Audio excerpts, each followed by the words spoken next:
Today I will Good morning student. Today I will discuss about the nerve cell.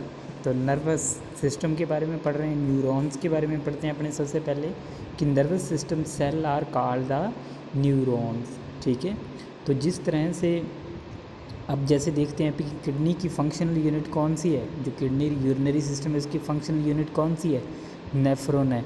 उसी प्रकार से जो nervous system है इसकी फंक्शनल यूनिट कौन सी है, इसकी फंक्शनल यूनिट है न्यूरॉन्स। ठीक है, अगर नर्वस सिस्टम की ऐसी कौन सी सेल है जो वर्क करती है तो वो कौन सी, न्यूरॉन्स करती है।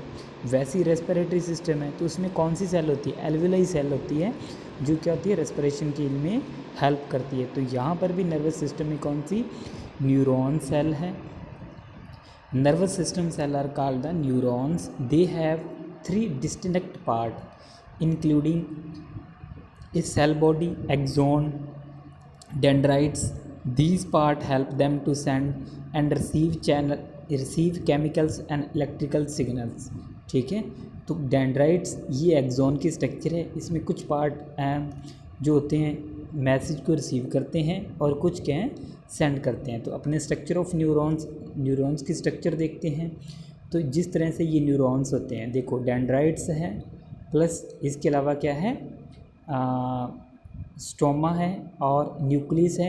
ये क्या है, एक्सोन है। इनके एक्सोन के ऊपर जो है माइलिन शीट है और एक्सोन टर्मिनल बॉटम्स है। ये सारे के सारे क्या है, स्ट्रक्चर ऑफ न्यूरॉन्स है। नेक्स्ट अपने पढ़ते हैं structure and working of neurons, कि इस तरह से structure and working of neurons की वर्किंग होती है। जैसे वन न्यूरॉन्स है, एक्सोन है, डेंड्राइट्स है और ये है टर्मिनल बॉटम्स। तो क्या करता है, एक न्यूरॉन दूसरे नोड के से जुड़ता है तो उसको क्या बोलते हैं, साइनेप्सिस बोलते हैं, सिनेप्सिस बोलते हैं। तो अगर वन न्यूरॉन दूसरे न्यूरॉन के क्या है टर्मिनल बॉटम से जुड़ता है तो उसको क्या बोलते हैं, सिनेप्सिस बोलते हैं। ये क्या होते हैं, डेंड्राइट्स होते हैं। ठीक है, अपने कैसे होता है कि जैसे ही कोई संदेश, जैसे ही अपनों ने हॉट पार्ट को टच किया, टच करते ही अपने को संदेश मिला कि ये गर्म है, तो वहाँ से डेंड्राइट से संदेश कहाँ पे जाएगा, जो टर्मिनल बॉटम्स है, किसी दूसरे एक्सोन का टर्मिनल बॉटम्स है, साइनोप्सिस बनेगा, वहाँ से संदेश आगे जाएगा और ब्रेन कमांड देगा अपने को वापस कि यहाँ से हाथ अपना हटा लो, क्योंकि वो क्या है, जो एरिया है जहाँ पे अपनों ने टच किया वो क्या है, गर्म है। ठीक है, तो ये किसकी स्ट्रक्चर है, न्यूरॉन्स की स्ट्रक्चर है। वर्किंग इस तरह से न्यूरॉन काम करता है। नेक्स्ट है प्री साइनेप्टिक टर्मिनल। तो ये प्री साइनेप्टिक टर्मिनल्स होते हैं, बहुत सारे न्यूरॉन्स आके, जैसे axon from other neurons influence neurons A. ठीक है, ये ए है और ये बी है, दो प्रकार के न्यूरॉन्स हैं। आपने देखा होगा किस तरह से जो एक्सोन पार्ट है, जो डेंड्राइट्स हैं उनके साथ जुड़ा हुआ है। ये देखो, ये बड़ा जो यहाँ तीर के निशान लगे हैं ना, तो यहाँ पर क्या है, न्यूरॉन्स किसके साथ, डेंड्राइट्स के साथ किसी अनदर न्यूरॉन्स के, क्योंकि अलग अलग प्रकार के संदेश होते हैं। सेंस ऑफ स्मेल हो गया, ठीक है, विज़न का, अलग अलग प्रकार के संदेश एक्सोन क्या है, डेंड्राइट से जुड़ रहे हैं, जो मिलके क्या बनाते हैं, साइनोप्सिस बनाते हैं। वही न्यूरॉन्स क्या करता है, वही न्यूरॉन्स आगे एक्सोन से मिलकर क्या है, अदर न्यूरॉन्स का निर्माण करता है और इन्फॉर्मेशन को अलग न्यूरॉन्स तक पहुंचाता है। Message from dow axon of the neurons A to influence the neurons B तक पहुंचाता है। यानी कि ए से अगर इन्फॉर्मेशन आती है तो ए से कहाँ पे पहुंचाता है, बी तक। ये देखो साइनेप्सिस, ये गोल चक्रे में जो इमेज है ये साइनेप्सिस की है। नेक्स्ट बात करते हैं कि जो न्यूरॉन्स के पार्ट होते हैं, इनके अलग अलग पार्ट्स का क्या फंक्शन होता है। सेल बॉडी होती है, स्टोमा होती है, तो सेल बॉडी न्यूरॉन्स के बीच का पार्ट होता है। डेंड्राइट्स, ये सारे की जो स्ट्रक्चर दागेनुमा स्ट्रक्चर होती है, ये डेंड्राइट्स हैं।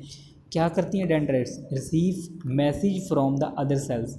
ठीक है, जो अदर डेंड्राइट्स हैं, जो एक्सोन्स हैं, जो आके इनसे जुड़ते हैं, जो सिनेप्सिस बनाते हैं, ठीक है, वहाँ से मैसेज को रिसीव करती हैं। ठीक है, अब करती हैं एक्सोन की बात।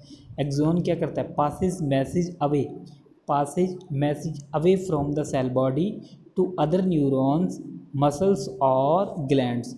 तो ये जो पार्ट है, ये तीर की बड़ी लाइन जो लगी है, तीर का निशान लगा के बड़ी लाइन, ये क्या करता है, सेल बॉडी से संदेश को लेता है। डेंड्राइट्स अलग न्यूरॉन से संदेश को लेते हैं, यहाँ से लेके सेल बॉडी के पास आता है। सेल बॉडी क्या करती है, यहाँ से एक्सोन अवे, यानी कि सेल बॉडी से अवे दूर लेके जाता है संदेश को, कहाँ, टर्मिनल बॉटम के पास टर्मिनल नोड्स यानी कि from junction width other sales यानी कि अदर सेल के पास लेके आता है। और माइलिन शीट क्या करती है, cover the axon of some neurons and help speed neural impulses, जो इम्पल्सेस होती है उनकी स्पीड को मेंटेन करती है और एक्सोन को कवर करके रखती है। यहाँ से जो टर्मिनल बॉटम्स होते हैं किसके साथ जुड़ते हैं, दोबारा से फिर डेंड्राइट्स से जुड़ते हैं फ्रॉम अदर न्यूरॉन्स ऑफ, जो अदर न्यूरॉन्स है डेंड्राइट्स, यानी कि एक्सोन क्या करता है, passes the message away from the cell body, और डेंड्राइट्स क्या करता है, रिसीव करता है, किसको रिसीव करता है, मैसेज को रिसीव करता है। और डेंड्राइट्स क्या होता है, टर्मिनल साइनोप्सिस के साथ जुड़ के क्या बनाते हैं, साइनोप्सिस बनाते हैं। तो ये न्यूरॉन्स सेल थी। इस तरह से न्यूरॉन सेल होती है जो नर्वस सिस्टम में वर्क करती है। ठीक है, तो आपको अच्छे से स्ट्रक्चर को अच्छे से पढ़ लेना है कि संदेश को एक जगह से दूसरी जगह, यानी कि जैसे ही अपने कोई टच है, अब सेंसेशन विजुअल, कोई भी आप अपने सामने कोई पर्सन है, कोई अपना रिलेटिव आता है या जो भी आता है, अपने उसको सबसे पहले क्या आइडेंटिफाई करते हैं। ठीक है, विज़न से आइडेंटिफाई करते हैं तो अपने ब्रेन के पास संदेश जाता है कि ये पर्सन उस नाम का पर्सन है और वहाँ से आया है। तो वैसे उसके अनुसार अपना ब्रेन कमांड देता है। फिर अपने क्या करते हैं, उससे अगर चाचा है, बुआ है, जो भी है, उसके अकॉर्डिंग अपने फिर अपना ब्रेन कमांड देता है कि ये आपके चाचा जी हैं, तो इसको क्या अपने चरण स्पर्श करने हैं। तो फिर उस हिसाब से अपने क्या है रिस्पांस देते हैं। ये सारे का सारा वर्क कौन करता है, न्यूरॉन्स करता है। न्यूरॉन सेल होती है, न्यूरॉन्स क्या होती है, functional unit of the nervous system होती है। सबसे बड़ी largest cell in the body, question आता है कि largest cell in the body कौन सी है, तो न्यूरॉन्स है। न्यूरॉन्स का कभी भी रीजनरेशन नहीं होता है। अगर न्यूरॉन्स एक बार डेड हो गए तो ये डेड हो जाते हैं, इनका रीजनरेशन कभी भी नहीं होता। Okay student, thank you.